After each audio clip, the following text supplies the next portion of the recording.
여러분은 수년 동안 같은 말을 들어오셨을 겁니다.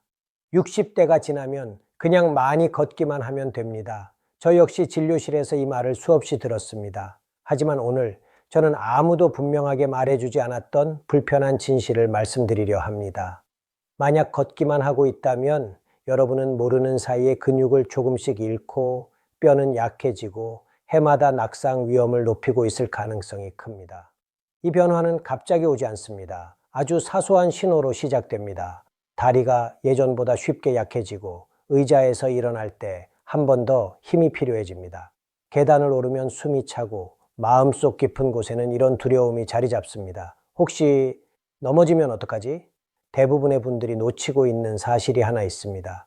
몸이 제대로 움직이지 않으면 뇌로 가는 혈류도 함께 줄어든다는 것입니다. 산소는 부족해지고 머리는 맑지 않으며 움직임에 대한 자신감도 점점 사라집니다. 이 영상에서 저는 60세 이상을 위해 권장되는 아주 간단한 의자 운동 5가지를 알려드리겠습니다. 하루 단 15분, 의자 하나만 있으면 충분하며 무릎이나 고관절 통증이 있어도 안전하게 할 수 있습니다. 그리고 끝까지 꼭 시청해 주세요. 마지막 운동은 65세 이후에도 골밀도를 눈에 띄게 개선한 것으로 입증된 유일한 동작입니다. 이제 가장 많이 무시되었지만 가장 중요한 움직임부터 시작해 보겠습니다. 첫 번째 운동, 앉아서 종아리 들어 올리기. 첫 번째 운동은 너무 단순해 보여서 이게 정말 효과가 있을까 하고 그냥 지나치는 분들이 많습니다. 동작이 크지도 않고 땀이 나지도 않기 때문입니다. 하지만 이 작은 움직임은 60대 이후 몸 전체의 기능 그리고 뇌 건강에까지 깊게 연결된 아주 중요한 운동입니다.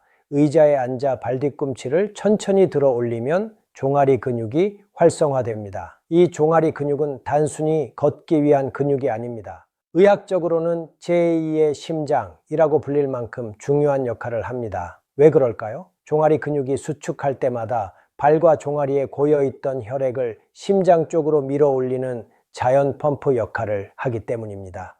이 혈액은 다시 뇌로 이동해 뇌가 필요로 하는 산소와 영양분을 공급합니다. 하지만 나이가 들수록 이 펌프 기능은 점점 약해집니다. 혈액이 다리에 정체되고 발목이 붓고 다리가 무겁고 쉽게 피로해집니다. 그리고 혈액순환이 느려지면 그 영향을 가장 먼저 받는 곳이 바로 뇌입니다. 기운이 떨어지고 생각이 느려지며 움직일 때 자신감도 함께 줄어듭니다.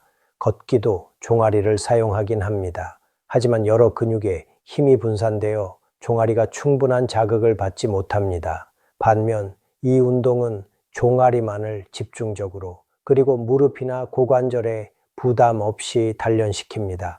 이제 정확한 방법을 알려드리겠습니다. 튼튼한 의자에 앉아 발을 골반 너비 정도로 벌리고 바닥에 편안히 둡니다. 무릎은 자연스럽게 약 90도를 유지하세요. 이제 발 앞부분으로 바닥을 누르며 뒤꿈치를 가능한 한 높이 들어 올립니다. 그 상태를 2초간 유지합니다. 이때 종아리 뒤쪽이 단단하게 수축되는 느낌이 들어야 합니다. 그 다음 뒤꿈치를 천천히 바닥으로 내립니다. 이 느린 하강 동작이 매우 중요합니다. 빠르게 내려놓는 것보다 근육을 훨씬 효과적으로 강화해 줍니다. 처음에는 약 15회부터 시작하세요. 점점 익숙해지면 20에서 25회씩 3세트까지 늘릴 수 있습니다. 이 운동이 쉬워졌다면 허벅지 위에 가벼운 책이나 가벼운 무게를 올려 부담을 조금만 더해도 좋습니다. 이 운동의 가장 큰 장점은 무릎 통증, 고관절 뻣뻣함, 균형에 대한 불안이 있어도 끝까지 앉아서 안전하게 할 수 있다는 점입니다. 보통 몇 주만 꾸준히 해도 다리가 한결 가벼워지고 붓기가 줄며 서 있거나 걸을 때의 자신감이 달라졌다는 분들이 많습니다. 이렇게 개선된 혈액순환은 앞으로 하게 될 모든 운동의 기초가 됩니다. 하지만 종아리 힘만으로는 충분하지 않습니다. 진짜 독립적인 생활을 지키기 위해서는 의자에서 쉽게 일어나고 앉을 수 있는 근육이 필요합니다. 바로 그 근육을 다음 운동에서 집중적으로 다뤄 보겠습니다. 두 번째 운동, 앉아서 무릎 펴기. 두 번째 운동은 60대 이후에 독립적인 생활 능력을 조용히 결정짓는 근육을 단련합니다. 바로 허벅지 앞쪽에 위치한 대퇴사두근입니다.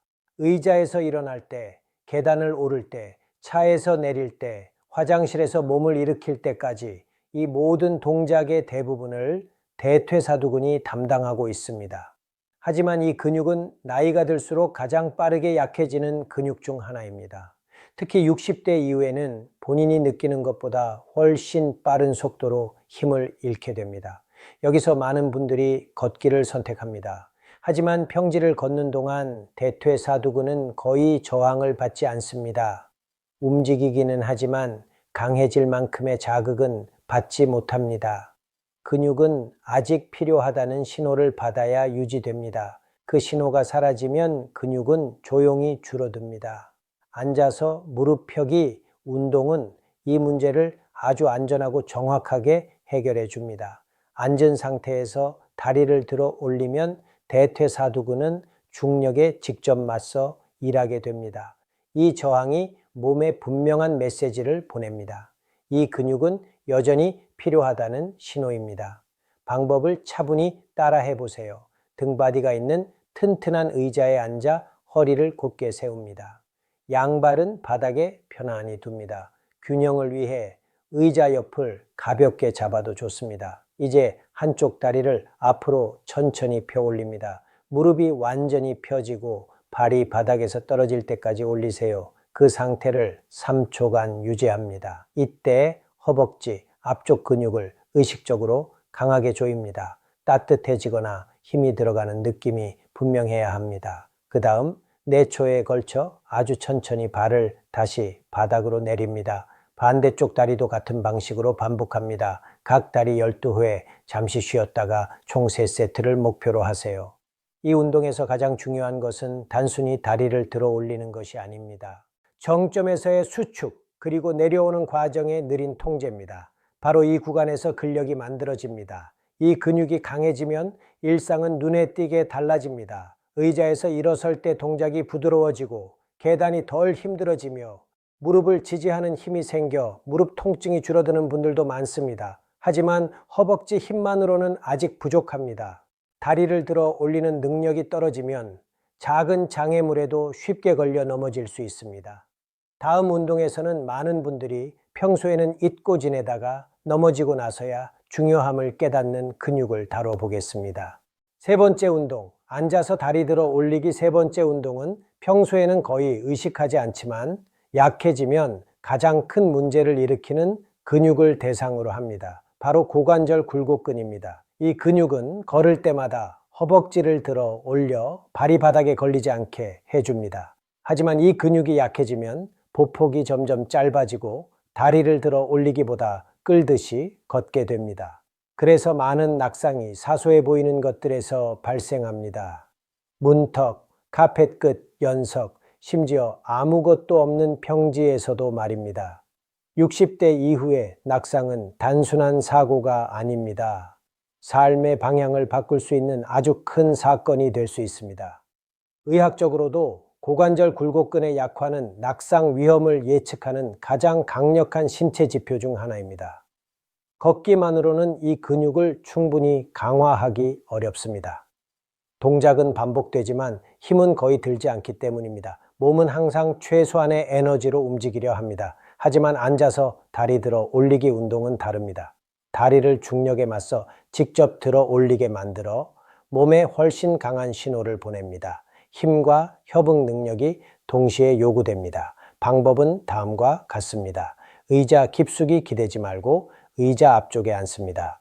척추를 곧게 세우고 가슴과 어깨는 편안하게 유지하세요. 마치 곧 일어설 준비를 하듯 복부에 살짝 힘을 줍니다. 이제 오른쪽 무릎을 가슴 쪽으로 천천히 들어 올립니다. 발은 바닥에서 완전히 떨어져야 합니다. 가능한 범위까지만 올리세요. 그 상태를 2초간 유지하며 고관절 앞쪽 근육이 일하고 있는 느낌에 집중합니다. 그 다음 천천히 발을 내리고 왼쪽 다리로 같은 동작을 반복합니다. 좌우 한 번씩이 1회입니다. 총 20회, 약 1분간 쉬면서 3세트를 목표로 하세요. 가장 중요한 것은 통제력입니다. 다리를 흔들거나 반동을 사용하지 마세요. 동작이 느리고 정확할수록 효과는 더 커집니다.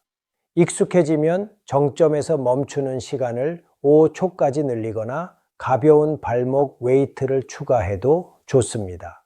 이 운동을 꾸준히 하면 보폭이 커지고 균형이 좋아지며 걸을 때의 불안감이 줄어듭니다. 다리가 제대로 들어 올려지기 때문에 일상 동작이 훨씬 안전해집니다.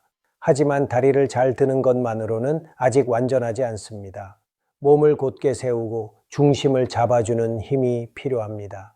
다음 운동에서는 상체를 지탱해주는 근육, 자세를 바로 세워주는 힘을 집중적으로 다뤄보겠습니다. 네 번째 운동, 앉아서 로우 운동. 네 번째 운동은 많은 60대 이상 분들이 겪고 있으면서도 근력 문제로는 잘 연결하지 않는 자세 문제를 다룹니다.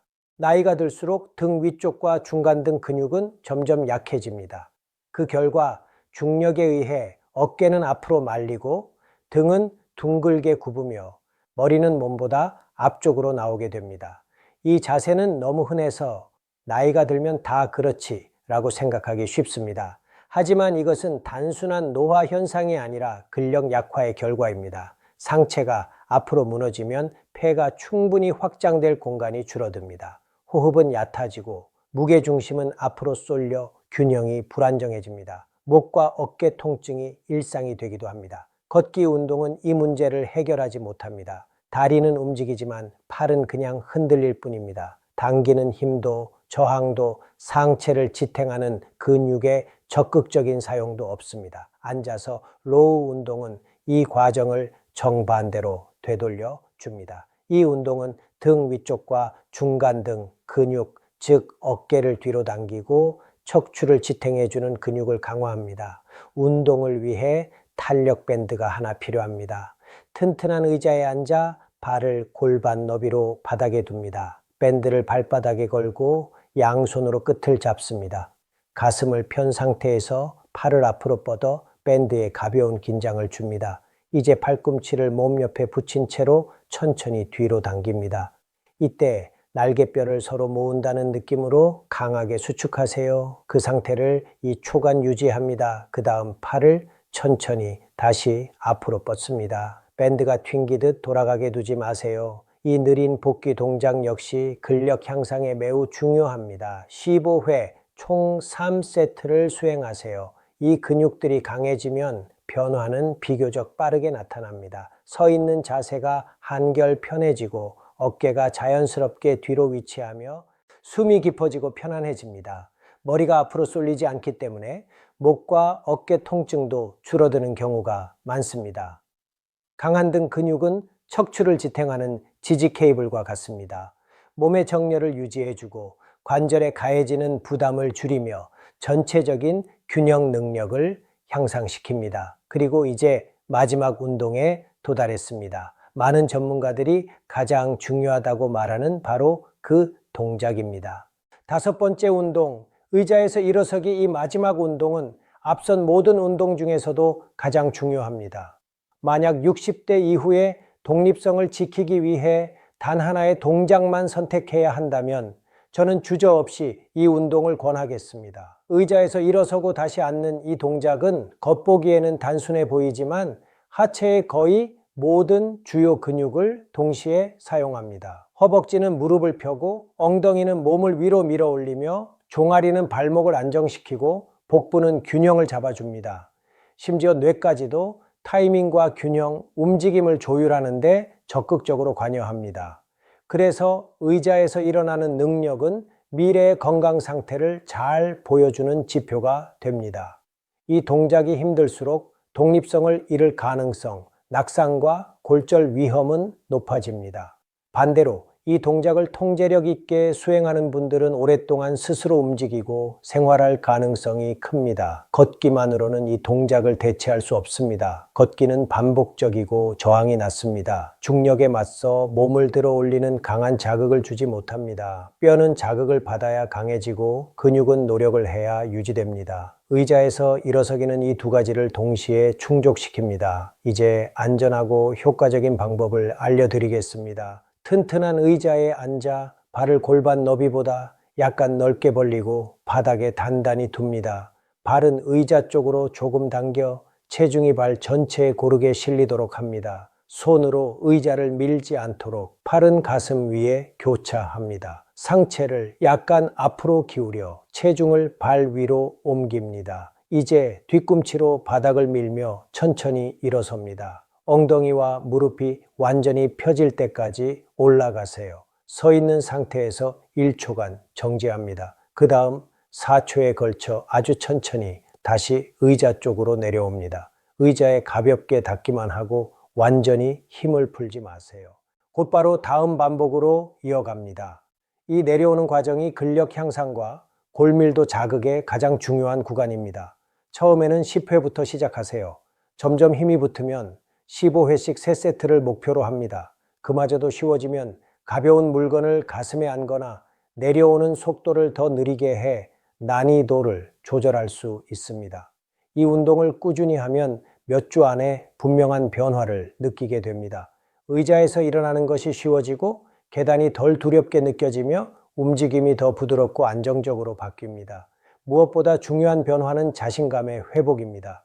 내 몸을 믿을 수 있다는 감각이 돌아옵니다. 앞서 배운 4가지 운동과 이 마지막 운동을 함께 실천하면 여러분은 단순히 운동을 하는 것이 아닙니다. 근력, 균형, 혈액순환, 그리고 뇌의 명료함을 오랫동안 지켜주는 하나의 시스템을 만들고 있는 것입니다. 이제 모든 내용을 정리해 보겠습니다. 이제 지금까지의 내용을 함께 정리해 보겠습니다. 걷기는 나쁜 운동이 아닙니다. 심장 건강에 좋고 기분을 안정시키며 일상적인 활동을 유지하는 데 분명 도움이 됩니다. 하지만 60대 이후 걷기만으로는 정말 중요한 것들을 지키기에는 충분하지 않습니다. 근력, 균형, 뼈 건강, 그리고 스스로 생활할 수 있는 능력 말입니다. 오늘 여러분이 배운 5가지 의자 운동은 걷기가 놓치고 있는 핵심을 정확히 보완합니다. 이 운동들은 의자에서 쉽게 일어나게 해주는 근육을 강화하고 다리를 제대로 들어 올릴 수 있게 하며 자세를 곧게 세워주고 움직임에 대한 자신감을 회복시켜 줍니다. 또한 혈액순환을 개선해 뇌에 충분한 산소를 공급하고 머리를 맑게 유지하며 낙상 위험을 낮추는 데 큰 도움을 줍니다. 헬스장도 비싼 장비도 필요하지 않습니다. 무엇보다 중요한 점은 이 운동들이 현실적이라는 것입니다. 지금의 몸 상태에서 무릎 통증이 있든 고관절이 뻣뻣하든 균형이 불안하든 각자의 상황에 맞게 시작할 수 있습니다. 모든 것을 한 번에 할 필요는 없습니다. 하나의 운동부터 시작하세요. 그 동작에 익숙해지고 몸이 준비되었다고 느껴질 때 다음 운동을 추가하면 됩니다. 이제 여러분의 선택을 듣고 싶습니다. 오늘 배운 5가지 중 첫 번째 운동과 5번째 운동 중 어느 것부터 시작하시겠습니까? 댓글에 A 또는 B라고 남겨주세요. 그리고 뇌와 몸, 그리고 앞으로의 독립적인 삶을 계속 지키고 싶다면 지금 화면에 보이는 다음 영상을 꼭 확인해 보시기 바랍니다. 이 시간을 함께 해주셔서 감사합니다. 여러분은 혼자가 아닙니다. 저희는 이 여정을 앞으로도 계속 함께 할 것입니다. 다음 영상에서 다시 뵙겠습니다.